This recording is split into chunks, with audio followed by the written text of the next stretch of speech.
Well, it is my honor and pleasure to introduce Mike Juhas. And I did pronounce that correctly, right? Juhas? Correct. Okay. He is in his 5th year as superintendent of Catholic schools for the Diocese of Pensacola and Tallahassee, right up there in the Panhandle. Before his current role, Mike has served in Catholic education as a high school president, elementary school principal, and a teacher and coach. And Mike, do you mind telling us something that's not in your bio, something interesting, cool, hobby, sport, something legal? I was a Katrina evacuee, and I was teaching in New Orleans. That's where I'm from originally until the storm. And then I went to China to teach for a year and met my wife over there. Really? Yes. Wow. Yeah. And we now have 3 boys. Wow. Do you speak Chinese? Just enough to get me into and out of trouble. That's about as far as my Japanese goes, so I completely understand. So, all right. Well, great. So we're ready for screen share? Yeah, the floor is yours. Feel free to share your screen. All right. Let me make sure I've got the right spot.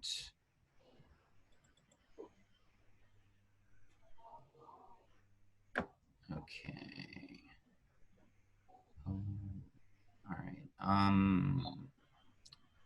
I need to see. Okay, so can y'all see it now? Yes. As far as my, yes. Okay. So let me go then slideshow. Okay. Okay. This will work. Okay. Let me make sure. Okay, just testing out my controls. All right. So thank you all for attending. This enrollment management talk, I've given this before, but it's usually a full day seminar. So we're going to try to condense it into 45 minutes and go as quickly as we can. If questions come up, I can take them at the end. I'll try to go through and save a little bit of time. Otherwise, you can email me. Email address is Juhas, J-U-H as in Harry, A-S as in Sam, M for Mike, @ptdiocese.org. And I'm happy to answer any questions. So, all right. So kicking this off, actually, I had an opening prayer planned. So we'll go ahead and do this prayer quickly. In the name of the Father, and of the Son, and of the Holy Spirit. Amen. And this is a prayer for enrollment. This actually comes from the Diocese of Orlando. Henry Fortier, who's a wonderful superintendent, is a close friend and associate of mine, and we work together on a lot of things. Same with Father Belmonte, who's coming in. He's a close friend and associate as well. Two of the best out there. They're fantastic. Anyway, prayer for enrollment. O good and gracious God, we praise and thank you for the students in our schools. It is a sacred privilege to continue the teaching mission of your Son, Jesus. We hear his words in our hearts. Let the children come to me. Do not hinder them. Please listen to our prayers as we ask you, Lord, to remove whatever hinders parents from choosing a Catholic school for their children. Guide their thinking and their decisions. May our desire to form a partnership with them be a source of hope and encouragement. Bless our efforts to meet funding challenges so that we can fulfill our commitment to be a school for all. Lord, we hold in prayer all the students you will send to our schools. Thank you, Lord, for blessing us with a future with promise and hope. Amen. In the name of the Father, and of the Son, and of the Holy Spirit. Amen. Okay, so a little bit of overview on this. We're going to go through some of the big pieces that are important with enrollment management. And notice we're talking about enrollment management and not admissions.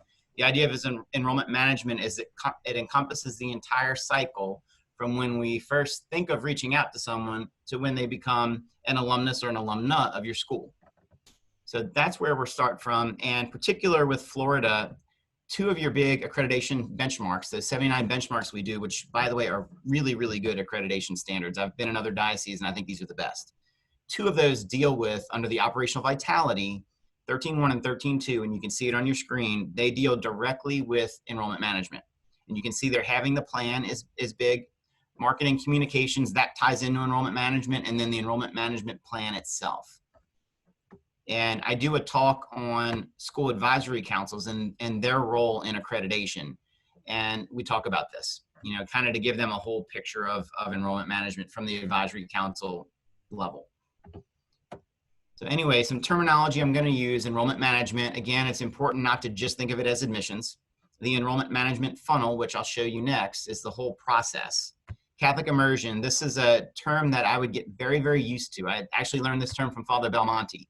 And it's the idea that it's not enough to have a Catholic identity. We need to treat it as if a student were to learn Spanish, the best way to learn it and to be completely fluent is to go through an immersion process where it touches everything they do. Same kind of concept with the faith. If we're immersed in our Catholic faith, people can't help but catch on because it touches every aspect of what you do. Tume is something, it means tell us more about yourself. You'll hear a little bit more about that later. Teachers as recruiters, we talk about this so much because they're some of your best brand ambassadors. The term practicing Catholic, we'll talk about that some more. Feeders, notice it doesn't say feeder school. There are lots of different feeders we'll talk about. And then the Net Promoter Score, which deals with satisfaction surveys. So the enrollment management funnel, we start from what they would call suspects. So that is who is, theoretically in your geographical area that could potentially attend your school. Then we get into prospects. That's more targeted. The prospects are going to be the people that we believe, may have an interest. It would be, you might say, your parish lists of registered parish members.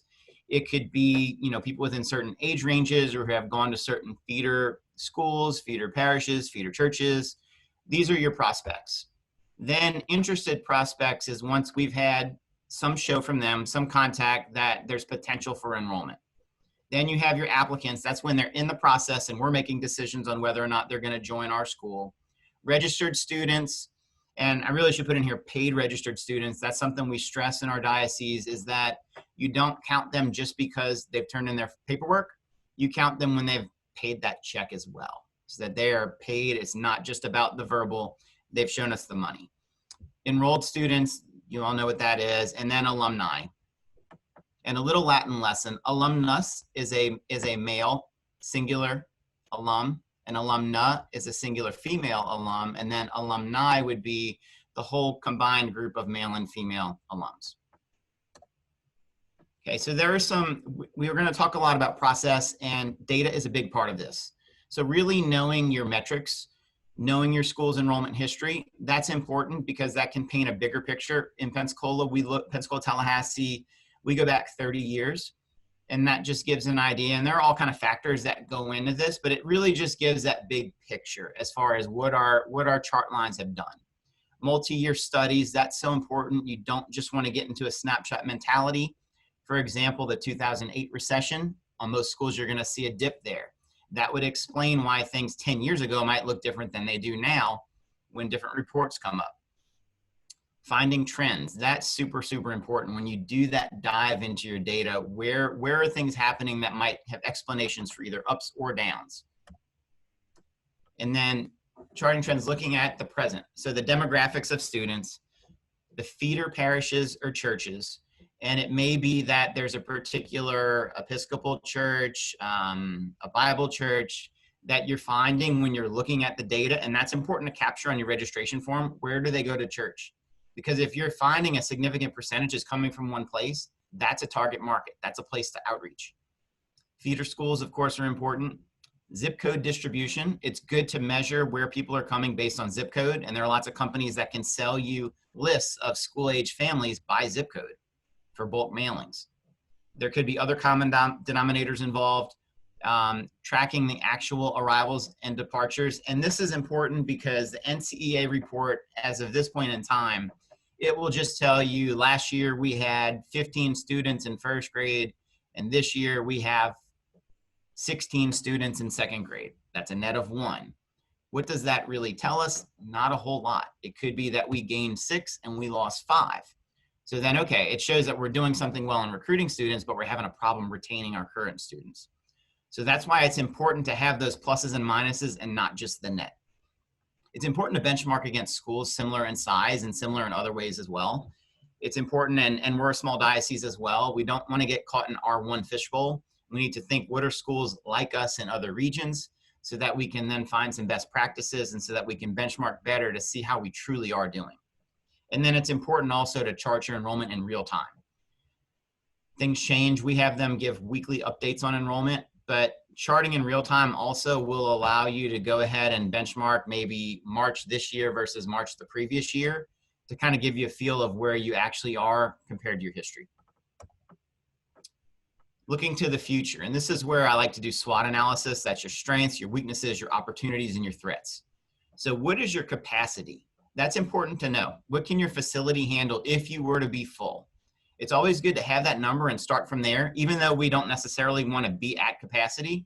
It's just a good number to know, and that can set constraints and set realistic expectations. If someone might, on your advisory council, might want to say, well, I want to double the school.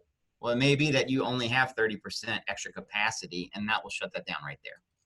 Where is your population going? That's important. Looking at migration factors, either in or out. What job sectors offer opportunities? This is important. If you have military base, that could be an opportunity for outreach. A university the same way. What are the big companies? Knowing those things so you can establish contacts and then better market to that sector of people is important. And it really does work well with strategic planning and a SWOT analysis. Building an enrollment management calendar. So when I do this talk for a full day, we actually get into month by month. Here's what you can do each month, but then there are ongoing tasks you should always be doing. So this is going to touch in on your ongoing tasks. That enrollment status report is super important. You may be able to do it with your school information system. I'm not sure. The dioceses all use different ones. It could be that you're tracking this on Excel, and that's fine also. And I noticed that we just had a flash come up about a chat.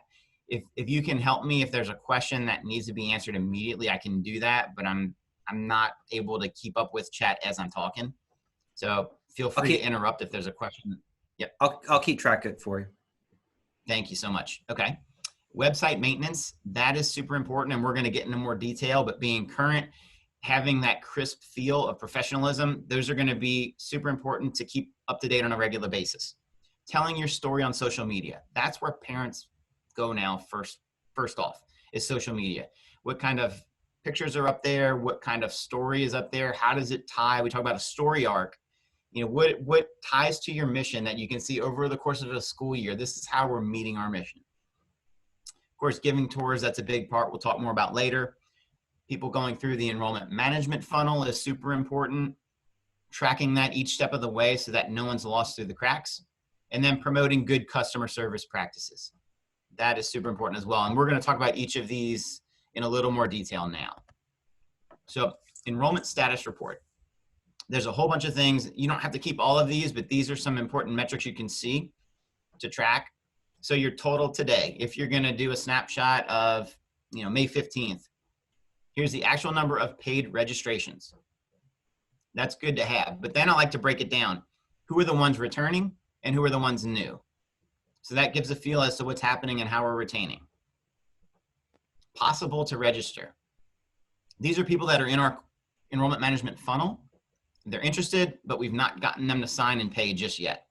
It's important to know those are the possibilities. That gives kind of a feel. How many are not returning? That's important to know, especially if you're doing exit surveys, and we'll talk about that later. How many new people are needed? That's important as you look at your different feeders. Maybe you're seeing in the preschool area, you're weaker than maybe middle school. So we need to focus more to the daycares that would feed our school. That's an important thing to know so that you can kind of shift gears into that direction. Your possible total, that goes back to number of students still able to register plus the new ones, and then your cap, how big can you get? And then of course your goal, what goal have you set for each class? And it could be that VPK determines some of this. It could be that based on the dynamics of the children and it could be discipline challenges, it could be learning needs challenges. Maybe some classes would be smaller than other ones. But it's important to know what is your goal so that you can work off of those goals. And the importance of this report is it keeps administration and the advisory council aware. And the more that the advisory council is aware of what's happening, the more they're likely to help you. It allows clear retention goals, and that's super important, especially with faculty. If you're finding that with a certain teacher, there tends to be a lot of turnover with students, that's something to look into. It also allows schools as far as conversion of inquiries. That lets you know, okay, based on the ones coming in, what % end up becoming students? And then we can follow up and see the ones who didn't join, why did they not join? And then it just really, more than anything is, it focuses your attention on what's going on in enrollment management because it is a year-round job. Website maintenance. This is a super important one. And just knowing of all the things that you can do, the most important thing is current information.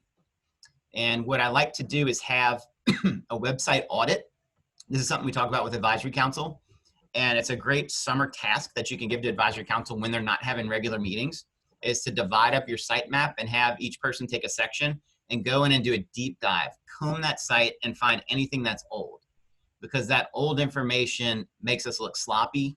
And it could be that a parent is particular and trying to find a certain thing, and when they see that out-of-date info, that may turn them in a whole different direction, because the website and social media are going to be the first points of contact now in our day and age. So it's important to have your best look. And the second priority is the professional look. There are different website companies that can help with that.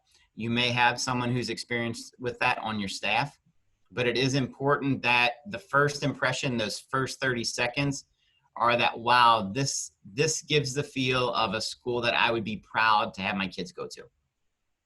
Third priority is the ease of use. I've seen some websites that are just gorgeous, and then you go to try to use them and it's really hard to find what you need. And if you're not able to get there from 1 click to 2 clicks, that's a problem. So you need to look at your menus, and a lot of times it's good to go outside the box. If you know someone who maybe is a friend that's not involved with the school, hey, would you check this out for me? See if you can find this information and see how long it takes them to get there. That opportunity of working with someone that's not deeply involved in your school and seeing what their experience is going to give you the best set of eyes as to see what the new parent experience is as they're looking for you and for your school. So how to use your website to support. Having a digital version of your enrollment or your admissions pack, and I say admissions versus enrollment, that is important even if you're a school that's taking 99%. The reason that that's important to have the admissions process is it gives a sense of accomplishment and pride when a child is accepted into a school. We used to do, where I was principal, we would do an admissions certificate, and that certificate got sent out once they were accepted.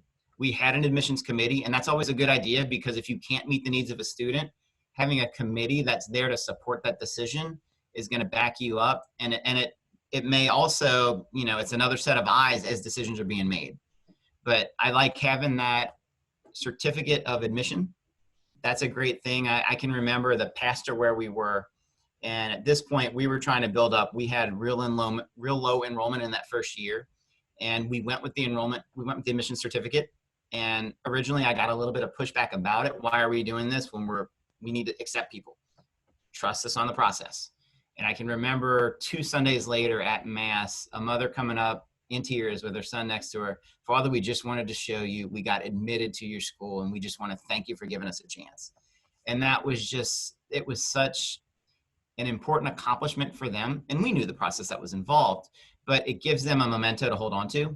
And it just reinforces the professionalism of the process with the school. Having that personal connection, that's important on the website. What makes the school so special? What are those things unique to you that you can portray on the website? Video messaging is great. Video content, anytime you can do that, it gives a feel for personalities. Be sure to highlight the school's strengths. Don't be shy. That's the big thing. If you have something to brag about, you need to brag about it online, because that's the kind of thing that's going to differentiate you from your competition. Having testimonials is a great thing.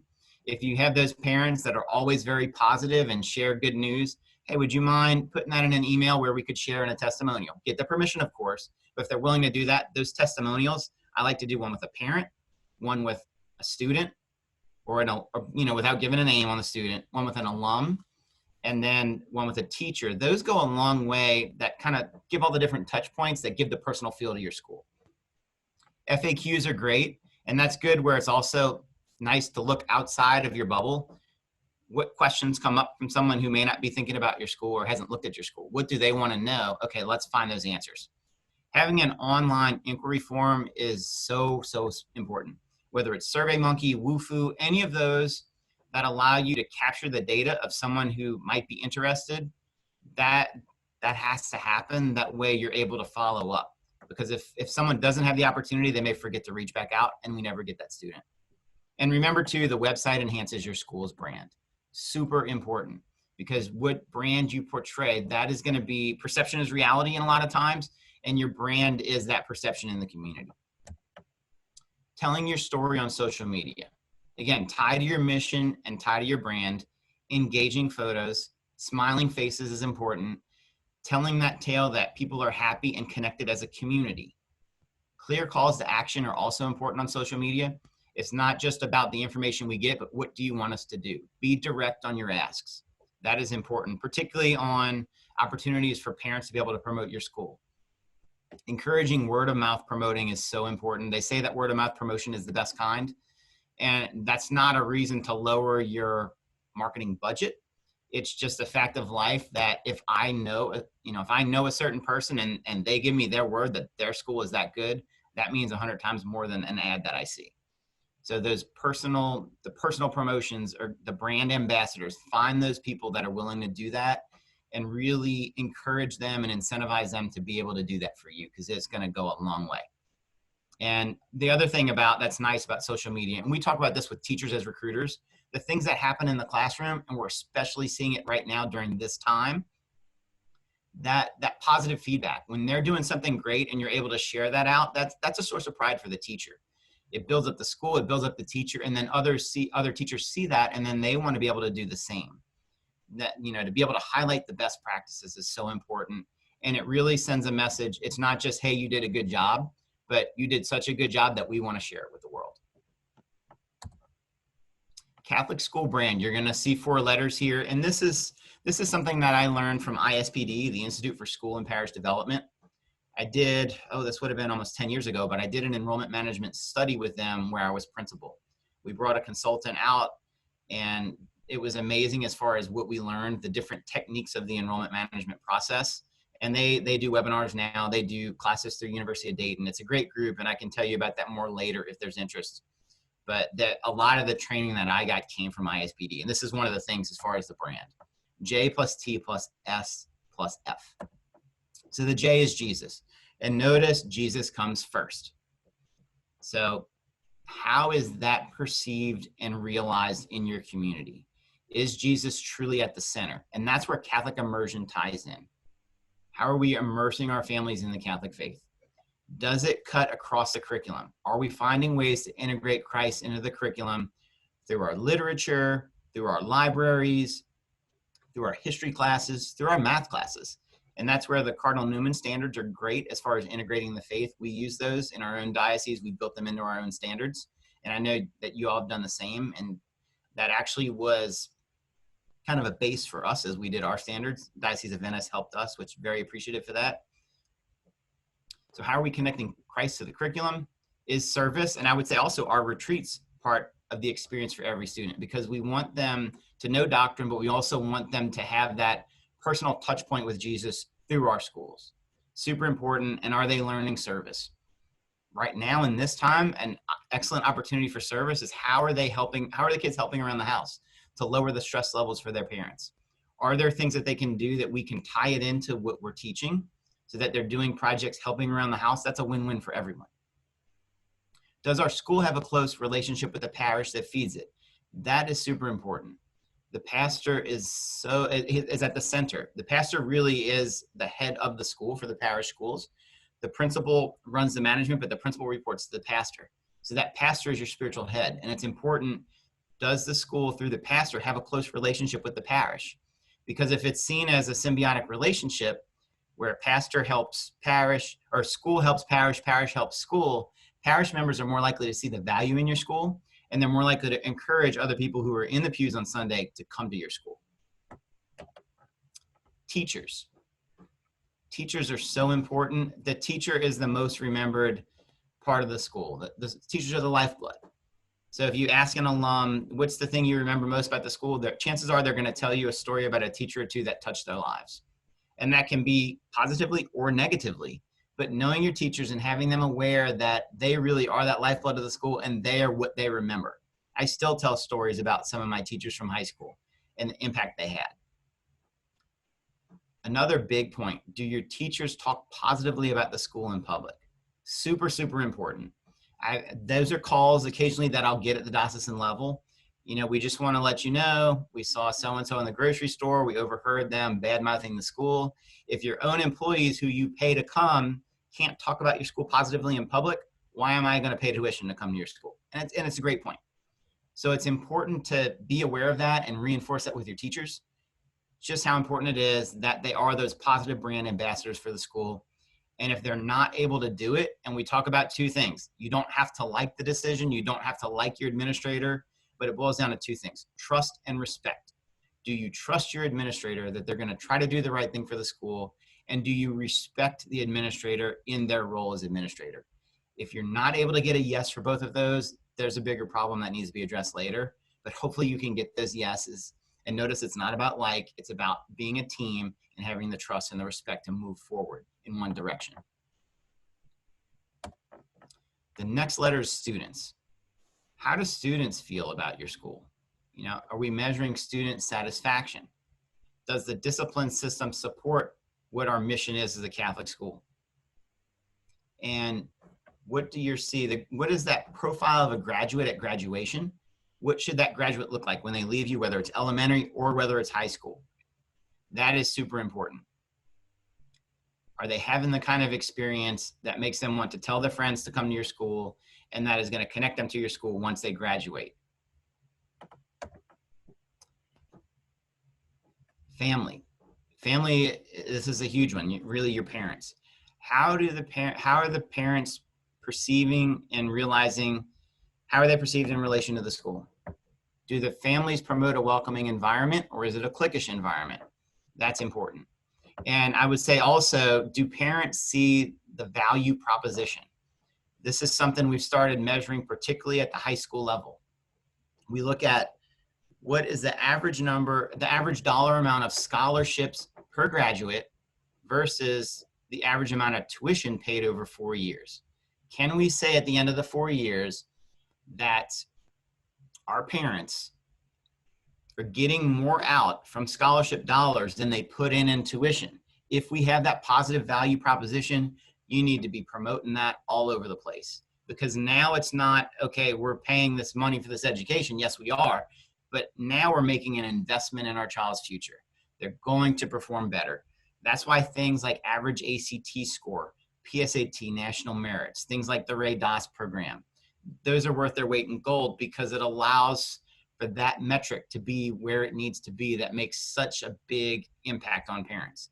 And we were at a point where we were almost double on that average of our scholarship dollars versus the 4-year tuition payment. And that's a number, a figure we can put out there. So now it changes the narrative. And of course, we want them coming for faith first. We want them having the personal relationship with Christ and being drawn to the Catholic faith through our school. But on another level, it's also nice to be able to say that there's a dollar proposition in here that works in our favor. One other thing in here that is important, and about parents respecting the authority of the school, we talk about Matthew 18:15, and that's something we talk about with new teachers. We talk about it with advisory council members. That, to me, is one of the most important Bible verses in Catholic education. And here it is. I call it our chain of command passage. If your brother sins against you, go and show him his fault just between the two of you. If he listens, you've won your brother over. It's the idea, are they starting at the lowest level when there's a complaint? And, you know, inevitably, I'm going to get a call, or a bishop's going to get a call about something that happened with a teacher, and we're going to refer it back down. But training your parents, training your staff, and it's biblical to be able to go at that lowest level in the chain of command. If there's a problem with the teacher, go to the teacher first, try to work it out together. If not, we're happy to help out at that next level. And then if you're not able to work it out with the principal, then you can go to the pastor, you can go to the central office. We're here to support, but it builds trust and it builds respect when that's happening at the lowest level. And it will diffuse a lot of problems that then will not end up on social media because the parent doesn't feel they have an outlet. Understanding your brand. Mission. Why do you do what you do? It is important, and accreditation expects this. Does everyone know your mission by heart? That's why I prefer the one-liner missions, but every school, that's their own taste as far as what they feel, you know, encompasses them. But it's important, whatever that mission is, you need to embrace it. Marketing is what you say you are, and the brand is what your audience says you are. So that's important to have a feel. You know, doing branding surveys, do people think of us the way we think of ourselves? And if there's a disconnect, we need to find out why. And for your own people, your own school, your stakeholders, do they identify with your brand? Do they aspire to be part of your brand? Do they experience your brand the way you think they do? And do they promote your brand to others? Promoting a culture of customer service. This is important because this is one of the things that, and I've seen it myself as a principal, that first 30 seconds, what is the experience? Is the first person that greets them at the school friendly, or is that person having a bad day and maybe they came across as rude? That one interaction could determine whether or not a child enrolls for 9 years in your school. So it's super important that your front office people are trained on this. You know, anything you can do to invest in customer service is money well spent. How is the voicemail process? Is it welcoming? Is it easy to get messages back? Anytime that a voicemail fails, now you've lost the opportunity for an enrollment. So it's important to check on those things from time to time. And sometimes we'll encourage advisory council members to make random calls just to see what happens with their experiences on the customer service side. Are the parents welcoming into the community, and are the teachers welcoming into the community? So that's important. And remember that everyone really is a customer, and it's important to have that customer service mentality. So now we're going to talk a little bit about the calendar as far as enrollment management. And again, I teach this usually month by month, but this is kind of seasonal at a glance. So if we look at the summer, what are the things that should be happening? Conducting exit interviews, and we're going to talk a little bit more about exit interviews in a minute. Celebrating the successes. Anytime you can celebrate good things, that goes so far. I can remember my first year, we were struggling on enrollment. Morale was down because there was uncertainty. Is the school going to be able to make it? You know, and that's common to a lot of schools. So anytime we had a registration come, an email went out. We celebrated that like we had turned the corner anytime that we had one kid enroll. And after that happened a few times, now all of a sudden there's a snowball. Wow, what's going on at that school? They're having all these people enroll. It's not that we're a whole lot more. We're just talking about it now. We're celebrating it. And any little success, when it celebrates, it reinforces for the ones who are responsible for the success to do it again. School website, newsletter, branding audit. Summer's the perfect time to do it. And it is important to take the time to do it. Can you match current families with a new family coming in so that they have a buddy? Buddy systems go a long way. Sometimes when people leave, it's not necessarily that the teachers were the problem. It was that they didn't feel connected to the community. And that's something right off the bat, if you can set a tone before they even come, having, you know, a current family reach out and try to have a lunch with them or organizing things, that goes a long way to building those friendships, and the friendships will keep the kids. Seeking professional development opportunities is super important. Building and refining your letter repository. We're going to talk about that more later, but having those canned set of letters from teachers, coaches, that way if you go to them once and get a good form letter done, now you're just mail merging. You're not having to go back each individual time to that teacher. Setting your SMART goals, specific, measurable, achievable, relevant, and timely. Those are so important when you're setting goals. We do that on principal evaluations and teacher evaluations. They have to be SMART goals or they're kicked back. It needs those things in because that best makes it where we're accountable, where we have very clear focus, and where you see things move on the needle. And then just working with accreditation, you know, that's a long process, obviously, the 7 years for us. But anytime that you can tie your enrollments to that, it's two birds, one stone. So I'm going to talk a little bit about exit interviews now. And this is crucial because sometimes we don't know what's happening as far as why people are leaving. And they don't always face-to-face want to tell you what happens. Sometimes face-to-face is actually the preferred way, but sometimes it's a survey. That's something you have to work out. But one, you want to provide closure to your disgruntled families. ISPD talks a lot about bringing them to zero. And what that means is that they're not going to be a negative factor that badmouth you because one person says that tends to spread 5 ways. A positive thing they've said goes 3 times, a negative thing goes 5. So it's important, your ones who are negative, how can we get them to zero where at least they're neutral and they're not going to actively work to sabotage our school? Many of your exit interviews will be positive, and that gives you a spin-off opportunity to praise those who are doing a good job. And like we say, you measure what you treasure. So that's where exit interviews, it really shows that we treasure the enrollment process and that we're here for our families. Okay, so if we look now into the fall, and you see there's a lot of things on here, I'm not going to read them off to you, but parent check-ins are important, and you can divide that up among advisory council members, among teachers, but really having that parent touch point where they're having that personal call, I would say administration and advisory council, that gives them a chance, if there's a small problem, to catch it early before it becomes a big problem. Gather your enrollment target list. That's super important. Be thinking with your pastors and your parishes, how are we going to align for Catholic Schools Week and open houses? In the late fall, I'm a big believer in parent satisfaction surveys, and we'll talk a little bit more about that. That's where Net Promoter Score comes into play. I think meeting with your heads of feeders, whether it's feeder schools, feeder churches, any place, if it's a homeschool group, any place that you find that feeds into your community, if you can meet with the leaders to get their perception on how is our school doing and what are the things that you feel that you need from us in order to make it better, and they may want your input on how their kids are doing when they get to you. It's a good opportunity for dialogue, and it builds that relationship. And a lot of enrollment management is about relationships. Parent satisfaction survey. And this goes from 1 to 10. How likely, it's a branch survey, we do it on SurveyMonkey. How likely are you to recommend our school to another family? It just boils it down from a 1 to a 10. If they're at a 9 or a 10, it's going to branch and just say why, and it gives them an opportunity to rave about your school. And those are some of those points that then you can use those for marketing in the future, or you can use them to praise a job well done. If you're at 1 to 8, notice we're not saying, what can we do to get to a 10? What can we do to move you closer to a 10? It's the idea of constructive criticism. And that's what we want, is this to be constructive. We want them to have the opportunity to have their voice heard. That goes a long way for satisfaction. But then also, let's keep it constructive, and there may really be areas we can improve. I like to do frequency distributions of these, break out the comments. I do it green, yellow, red, and see the frequencies of where things are coming. If you're seeing something 7 times, chances are where there's that amount of smoke, there's fire.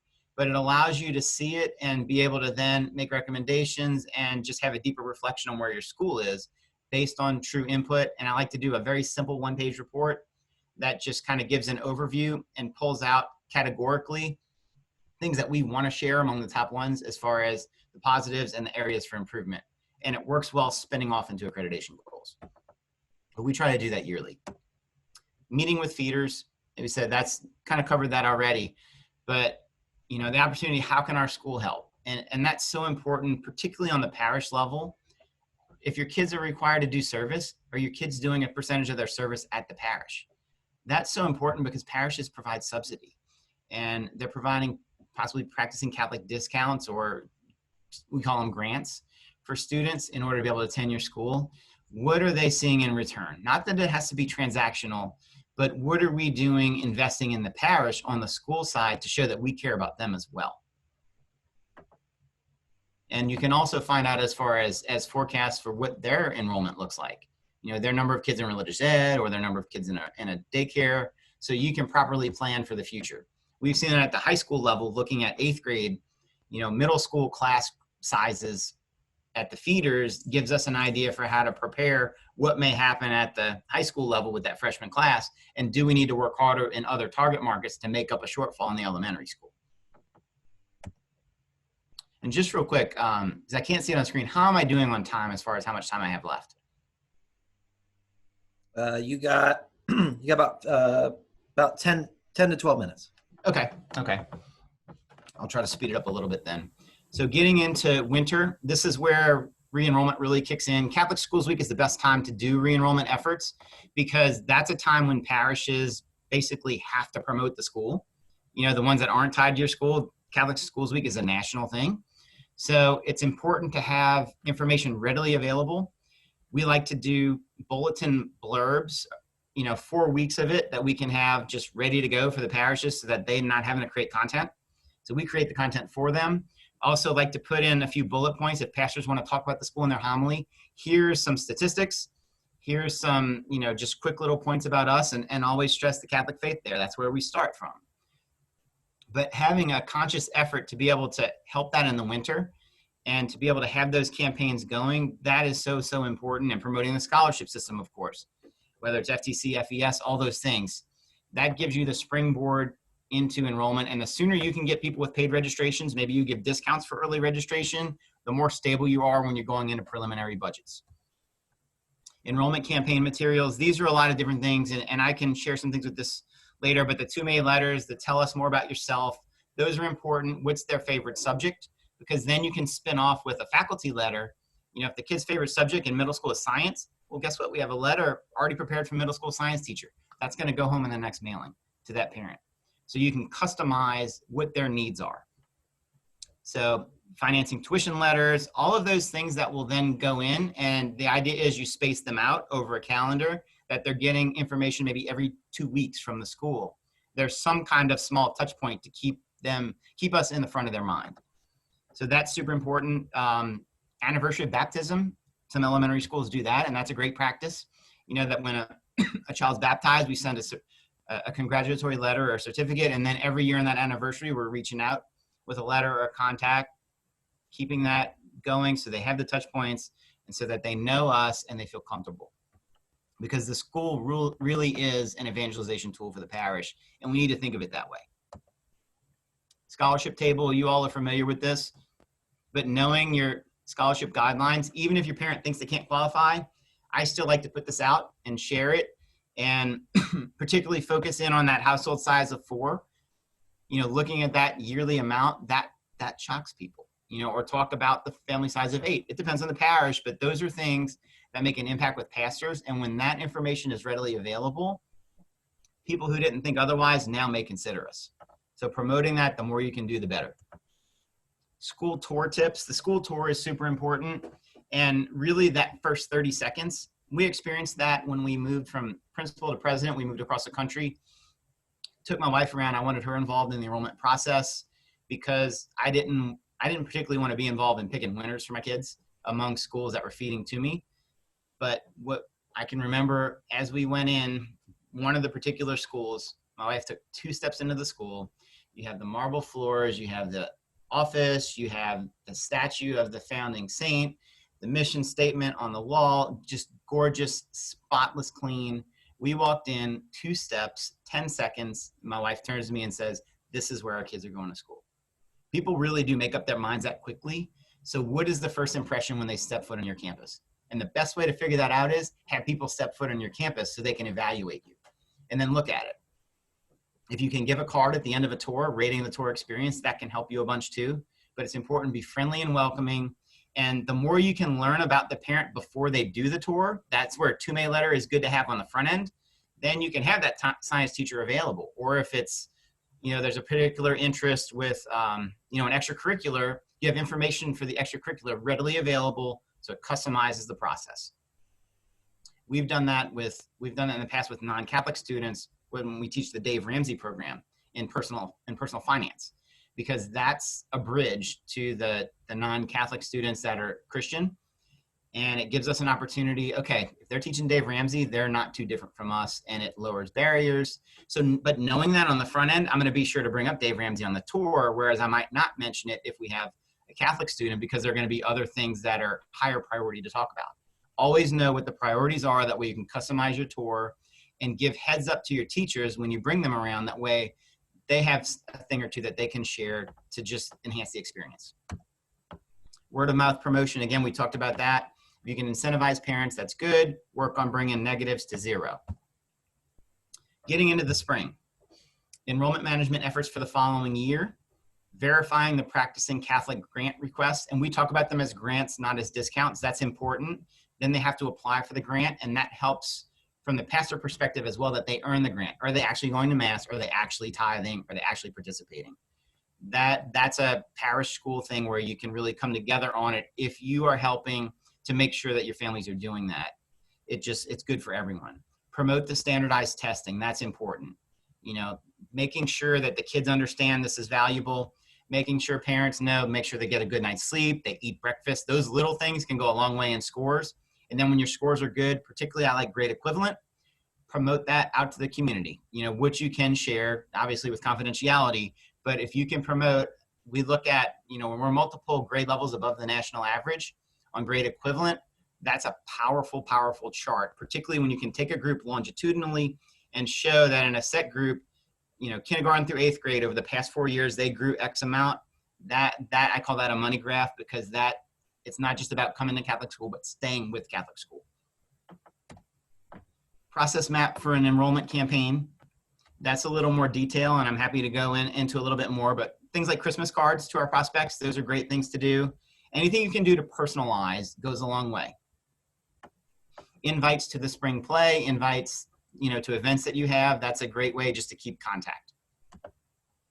And once they're in the inquiry phase, here's kind of a timeline, having the packet of information out immediately, and then 10 days later with your TUME letter.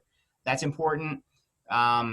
Postcards, I like postcards. Following up with a phone call, maybe it's from that, upcoming grade level teacher. It could be the vice principal, it could be the principal, and, different people, so that you're having different touch points and more experiences with the personalities in the school. But notice it takes you all the way out to 90 days. In the enrollment phase, making sure that when you receive something, you acknowledge, we've received your application. Making sure that things don't linger so that they wonder, hey, what's going on with this school? The scholarship, financial aid information, that's important. The new teacher communication once they've registered, all of those things, those touch points, that makes all the difference in the world. And I'm happy to talk about that more in a follow-up time. Professional development, I think that's important for your enrollment people. The ISBD webinars, those are fantastic. And there are other companies that do great work as well. NCEA webinars, they do a lot on this topic. Best practices, when you go on an accreditation visit, or if there's a school really doing well with enrollment, reach out to them, ask, hey, what can we learn from you? And then any articles you can read. It's about growth mindset and continuous improvement. And then, something to think about as far as takeaways. What's the most valuable thing I've learned? With a lot of information, I tend to think, what are the 3 things that I can learn now that I can take away out of this hour talk? If I had to pick 3 things that are most important, 1, are we immersing our people in the Catholic faith? Students, parents, can we show that we are connecting them to the Catholic faith through what we do? The next thing is, are we getting feedback information from our people who are with us, current enrollment, because the current students are going to be the easiest ones to keep versus going out and getting new ones. So retention is so important. And then the third thing would be, what is my process for people as they come into it, from the application or from the inquiry stage through the enrollment stage? Setting up the process. Once you get that down and it becomes routine, that routine is going to go so far. So at that point, that's everything I have. I'm open to questions. If anyone wants to ask a question, happy to answer. Here, I'll start. I know what TUME stands for. Tell us more about yourself, but can you give me a few examples of what you put into that letter? Okay. Siblings. How many siblings do you have? What ages are the siblings? What schools do the siblings attend? Where did the parents go to school? What's your favorite subject? What's your favorite sport? Things that allow you to personalize the tour, and things that allow you to then follow up later with interest that they put on the TUME. So really, it's the information catch, the big catch, that then allows you to customize the experience when they come to tour. And my other question was reference. Sorry, I didn't mean to cut my video there. Oops. Okay. All right. My other question was reference the exit interviews when you have a family that's leaving not on the best of terms to at least bring the gauge to 0, which I understand. Mm-hmm. But what are some ways that you can do that? What are some questions to ask? What are things that you need to hear to try and get them away from bad-mouthing your school and at least leave on neutral terms? Well, there's nothing wrong with bad-mouthing the school in the exit interview. If they get that opportunity to vent, they're less likely to vent on social media. Mm. And sometimes the truth hurts. So I would encourage on the exit interview, let them be brutally honest. No problem. And I think it comes back to thank you for your input. I think that's the best sentence that you can say anytime a complaint comes. Thank you for your input. It means we're listening, we're hearing. We may have a reason to not change, and it doesn't force you into a change. But thank you for your input then says, we have heard it and we'll take it to heart. And now at least they know someone listens on that other end. Great. Anyone else have a question? I'm checking the chat. Let's see, you're already explaining about the TUME. Lisa, agree with you that social media is essential. From your experience, so did someone raise their hand? Deb, was that you? Okay, I'm sorry. how does social media come into play for your diocese from at your level? What do you see happening in terms of lining up your enrollment management strategy with social media? At our big level, we work through our diocesan annual report. That's the big thing that we do. And we put together a lot of the data for the schools as far as the enrollment charts, because that's been something we've had growth 8 years in a row. So that's something we publicize that out there. We're healthy, we're growing, and that just feeds on the positive momentum as this is a place where you want to be. So find the things that you can toot your horn about and really push those out. The scholarship one is another one, the Iowa Now Terra Nova charts. And we had the linking study to go from Iowa to Terra Nova, so you can do longitudinal data. But those kind of things that highlight it well, that's what we do at the diocesan level. Schools handle their own social media. I do communicate with our communications office when there is something we can highlight, because we want to do that as well. But it's mostly at the school level. But I monitor, I keep track, and not about, oh, this was good, this wasn't, but seeing what are the positive things, so that then if I see positively what's going on, I can funnel that to others, and that may build momentum. Thank you. Sorry, I don't mean to put Mercy Robb on the spot, but I am anyway, because she's going to present. Mercy mentioned that some of what you discussed, Mike, she's going to be discussing as well. Just Mercy, from your, can you hear me? Oh, there she is. I'm here. Oh, just from your perspective at the Diocese of Joliet, what are some of the things that seem to work or seem not to work from an enrollment standpoint? We overall are not in a healthy place. I'm very jealous to hear how wonderful things are going in Florida.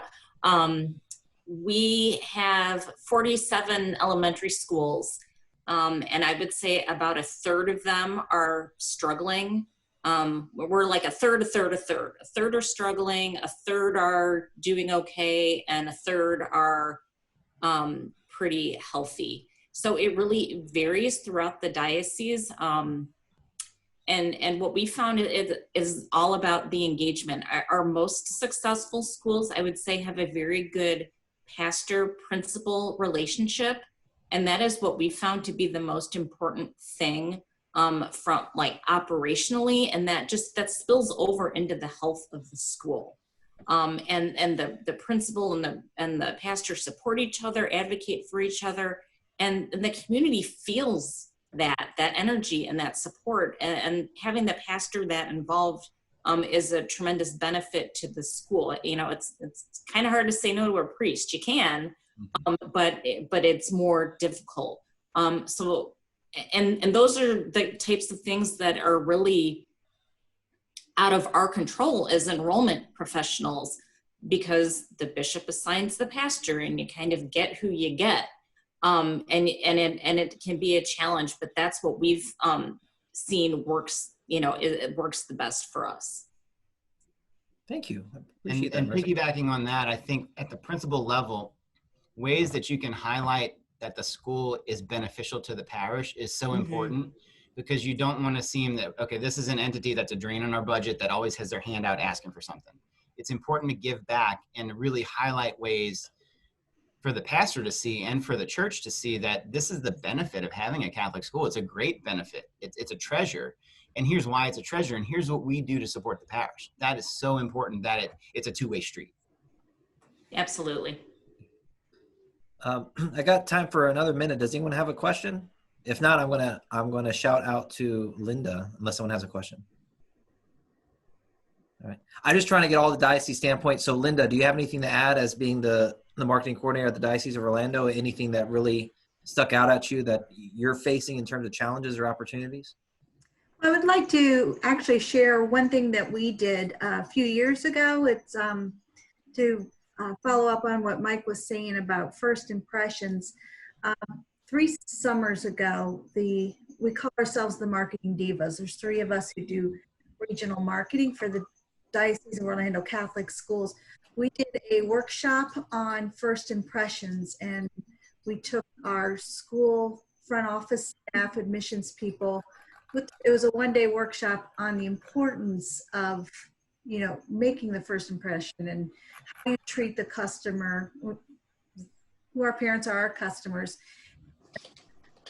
To me, it was amazing that there were many revelations there that people were like, wow, we didn't think of that. So that is one thing that we really stress to our schools, how they answer the phone, how they answer an email, how quickly they follow up.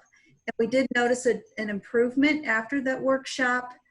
But I have to admit that 2 days ago, I visited one of my schools and there was a big old hole in their process. So we will be going back and revisiting it. So it's probably something we need to keep up with more than once every 3 years. So That's awesome, though. I'm inspired. We're going to need to do that too. it was really. I'll send you what we did, Mike. Okay. Okay. And y'all were the inspiration on our annual report. Orlando has a fantastic one, and we ended up modeling ours after that, and now we. Oh well, thank you. Yeah. And I'm doing the same thing with our annual report too. I'm using Orlando as a reference. So. Well, thank you. I get to do that lovely project. Although some of the principals are not happy with me because I've blasted them with questions like, I need information, I need pictures. I know. You know what? Yeah. This annual report's going to be interesting with a quarter of our year being virtual learning. Or a third, I guess.